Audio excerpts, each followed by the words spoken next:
very much, Chairperson, Honorable Minister, Deputy Minister, Honorable Members of Parliament. I see some officials. Good afternoon to all of you. I rise here on behalf of the Umkhonto we Sizwe, and our position is very clear. We are vehemently opposed to this budget cut for a number of reasons, including but not limited to the following. My contribution is going to focus on the lower courts and particularly criminal trials. The first problem that everybody knows is the following. Lower courts are understaffed and the working conditions are deplorable. Now, a further cut on the budget can only make matters worse. We all know, for example, if you go to the magistrate's court now, where the court is busy, seized with postponements, each magistrate postpones 40 cases per day. I would have thought judicial officers read the files before they postpone them. I have no idea how a magistrate can read 40 cases. This leads to my second point.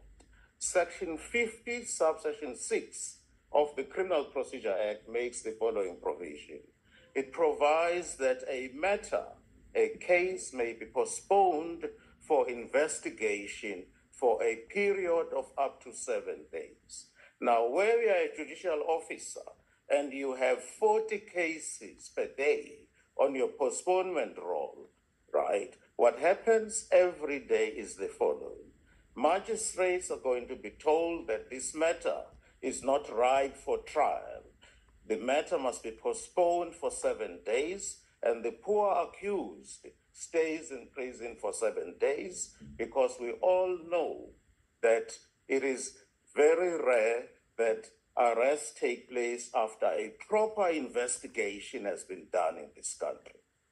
In an ideal situation, there must be a proper investigation. Once the investigation has been concluded, then the arrest may lawfully follow, so that you don't have a situation whereby a poor accused person stays in prison for 7 days because the investigation has not been completed. If you think I'm lying, go to the magistrate's court anywhere in the country, you will see that. Provisions of Section 50, subsection 6 of the Criminal Procedure Act.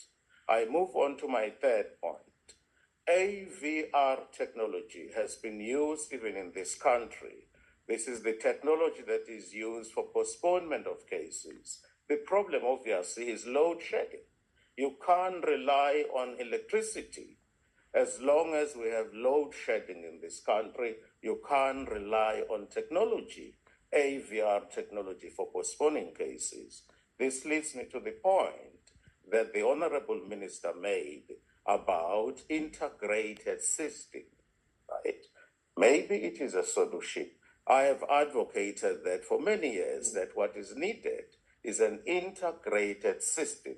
You have a center consisting of the judiciary, the police, and the courts. To that end, I try to introduce something very close to that here in the Western Cape. There are 5 courts that were created. These courts are all in prison, right? So judges go there, and the judges are able to attend to those cases in prison. I wish that could be duplicated elsewhere.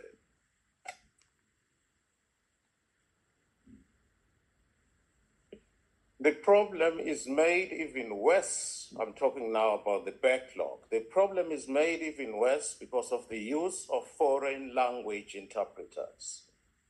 If you get someone from Maputo or any part of the world, it can be from Bangladesh, that person, in terms of our constitution, has a right to have the proceedings conducted in a language that he will understand, which means if the person comes from any part of the world, that person has a right to use that language, and the proceedings must be interpreted to him. We don't have enough foreign language interpreters. This impacts further on the waiting period, and there are people who are languishing in prison as a result of this. The other point I want to make is this. The resources are limited, and one would have expected the prosecuting authorities to use those resources wisely, not widely, but wisely.